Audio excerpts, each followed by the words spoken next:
ഈശാവാസ്യോപനിഷത്തിലെ 6-ാം മന്ത്രം ഇങ്ങനെയാണ്: യസ്തു സർവാണി ഭൂതാനി ആത്മന്യേവാനുപശ്യതി സർവഭൂതേഷു ചാത്മാനം തതോ ന ബിജുഗുപ്സതേ. യാതൊരുവനാകട്ടെ സർവഭൂതങ്ങളെയും ആത്മാവിൽ തന്നെ കാണുന്നു, സർവഭൂതങ്ങളിലും ആത്മാവിനെയും കാണുന്നു. അവൻ അതു ഹേതുവായിട്ട് ഒന്നിനെയും നിന്ദിക്കുന്നില്ല എന്നാണ് ഇവിടെ പറഞ്ഞിരിക്കുന്നത്. ഈ പ്രപഞ്ചത്തിന് മുഴുവൻ ആധാരം ആത്മാവാണ്, അഥവാ ബ്രഹ്മമാണ്. അതിനാൽ ആത്മാവിനെ അറിഞ്ഞാൽ ഒരാൾ ഈ പ്രപഞ്ചം മുഴുവൻ തന്നിൽ നിന്നും ഭിന്നമല്ല എന്ന് ബോധിക്കുകയും സർവചരാചരങ്ങളെയും തന്നിൽ തന്നെ ദർശിക്കുകയും ചെയ്യും. അങ്ങനെ സർവചരാചരങ്ങളെയും തന്നിൽ തന്നെ കാണുമ്പോൾ രണ്ടെന്ന ചിന്തയും ഭേദബുദ്ധിയും അയാളിൽ നിന്നും അസ്തമിക്കുന്നു. പിന്നെ അവിടെ കാമം, ക്രോധം, വിദ്വേഷം തുടങ്ങിയ ഋണാത്മകമായ വികാരങ്ങൾക്കൊന്നും തന്നെ സ്ഥാനമില്ല. ആ മഹാത്മാവിൽ നിന്നും സർവരിലേക്കും സ്നേഹവും കാരുണ്യവും വഴിഞ്ഞൊഴുകുന്നു.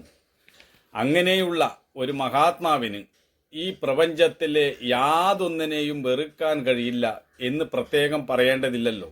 അതാണ് ഈ മന്ത്രം വ്യക്തമാക്കുന്നത്. ഏകവും നിത്യവുമായ സത്യവസ്തുവിൻ്റെ നാമരൂപങ്ങളിലൂടെയുള്ള ഒരു പ്രകാശനമാണ് കാണപ്പെടുന്ന ദൃശ്യപ്രപഞ്ചം.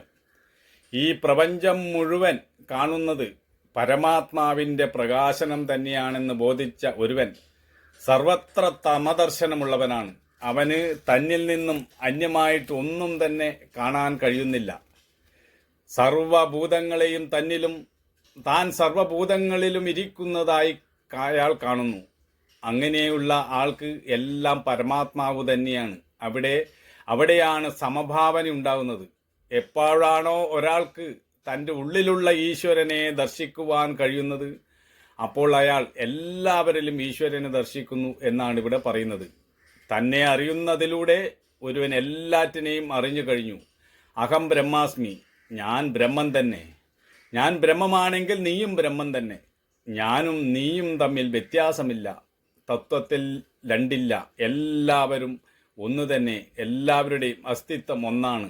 ഈ പ്രപഞ്ചം പരമാത്മാവിൻ്റെ ശരീരമാകുന്നു. എല്ലാ ജീവജാലങ്ങളും ആ ആത്മാവിലാണ് നിലകൊള്ളുന്നത്. അത് വ്യത്യസ്ത ശരീരങ്ങളിൽ വ്യത്യസ്ത രീതിയിൽ പ്രകാശിക്കുന്നുവെന്നേയുള്ളൂ.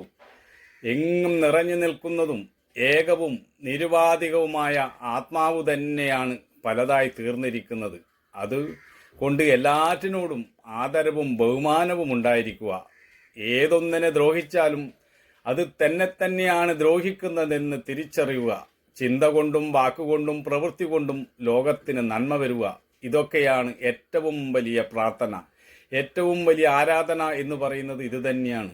സർവം ഖലിതം ബ്രഹ്മ തത്വമസി അയമാത്മാ ബ്രഹ്മ പ്രജ്ഞാനം ബ്രഹ്മ അഹം ബ്രഹ്മാസ്മി എന്നീ വാക്യങ്ങളെല്ലാം തന്നെ സർവജനീനമായ ഏകത്വത്തെയാണ് ഉണ്ടാക്കുന്നത്. ഈ ജഗത്ത് മുഴുവനും ഈശ്വരനാൽ ആഭാസം ചെയ്യപ്പെടുന്നു എന്നറിയുന്ന ഒരുവൻ എല്ലാറ്റിനെയും ഈശ്വരനായി കണ്ട് ആരാധിക്കുന്നു. എല്ലാവരുടെയും നന്മയ്ക്കു വേണ്ടി, സമാധാനത്തിനു വേണ്ടിയും പ്രവർത്തിക്കുന്നു.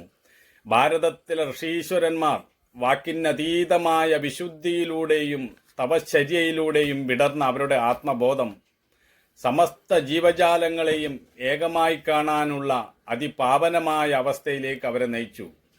വിശ്വപ്രേമത്തിൽ അധിഷ്ഠിതമായ ഭാരതത്തിൻ്റെ അനശ്വര ഗീതത്തിൻ്റെ അടിത്തറ വാസ്തവത്തിൽ ഈ ഏകീഭാവത്തിലാണ് കുടികൊള്ളുന്നത്. മനുഷ്യനിലെ ദൈവീക ഭാവം വെളിപ്പെടുത്തുക എന്നതായിരുന്നു അവരുടെ ആനന്ദം. അതുതന്നെയായിരുന്നു അവരുടെ ജീവിത ലക്ഷ്യവും. എണ്ണമറ്റ തലമുറകൾക്കെന്ന പോലെ കാലദേശവാദിഭേദമന്യേ, ജാതിമത ലിംഗഭേദമന്യേ എല്ലാവർക്കും എപ്പോഴും സമാശ്രയിക്കത്തക്ക ആശ്വാസം കണ്ടെത്തുമാറ് ശ്രുതി യുക്തിയാദി അനുഭവാദികളുടെ അടിത്തറ പാകിക്കൊണ്ടാണ് ഋഷീശ്വരന്മാർ അവരുടെ സന്ദേശം ഈ വിശ്വത്തിന് പകർന്നു നൽകിയത്. വിവേകാനന്ദ സ്വാമിജിയുടെ വാക്കുകൾ ശ്രദ്ധിക്കുക. ചരിത്രകാരന്റെ തൂലിക ചലിക്കാൻ തുടങ്ങുന്നതിനു മുമ്പ്, തലമുറകൾക്ക് പോലും എത്തിനോക്കുവാൻ കഴിയാതെ വണ്ണം ഗതകാല വിദൂരതയിൽ വർത്തിക്കുന്ന കാലഘട്ടത്തിന് മുമ്പ് നമ്മുടെ നാട്ടിൽ നിന്നും ആശയങ്ങളുടെ പിന്നാലെ ആശയങ്ങൾ അന്യരാഷ്ട്രങ്ങളിലേക്ക് പ്രവഹിച്ചിട്ടുണ്ട്. ആധ്യാത്മിക ഭാരതത്തിന്റെ ചരിത്ര പശ്ചാത്തലം അതാണ്. ഈശ്വര ദർശനം ലഭിച്ച മുനിപുങ്കവന്മാരുടെയും എണ്ണമറ്റ ദാർശനികന്മാരുടെയും വിശ്വത്തെ വിസ്മയിപ്പിച്ച ചിന്തകന്മാരുടെയും സന്ദേശം ഉൾക്കൊള്ളുന്നതാണ് ആ ചരിത്രം. ഭാരത സംസ്കാരം വിശ്വപ്രേമത്തിൽ അധിഷ്ഠിതമാണ്. ലോക സമസ്ത സുഖിനോ ഭവന്തു എന്നാണ് നമ്മൾ പ്രാർത്ഥിച്ചത്. അല്ലാതെ എനിക്ക് മാത്രം സുഖമുണ്ടായിരിക്കട്ടെ എന്ന് നമ്മൾ പ്രാർത്ഥിച്ചിട്ടില്ല. ഏകത്വ ദർശനമാണ് സനാതന ധർമ്മത്തിന്റെ അടിസ്ഥാന തത്വം. എല്ലാവരെയും ഒന്നായി കാണുന്ന തത്വം. ഈ തത്വമാണ് ലോകത്ത് നിലനിൽക്കേണ്ടത്. ഇതിലൂടെ മാത്രമേ ലോകത്ത് ശാന്തിയും സമാധാനവും നിലനിർത്താൻ കഴിയുകയുള്ളൂ.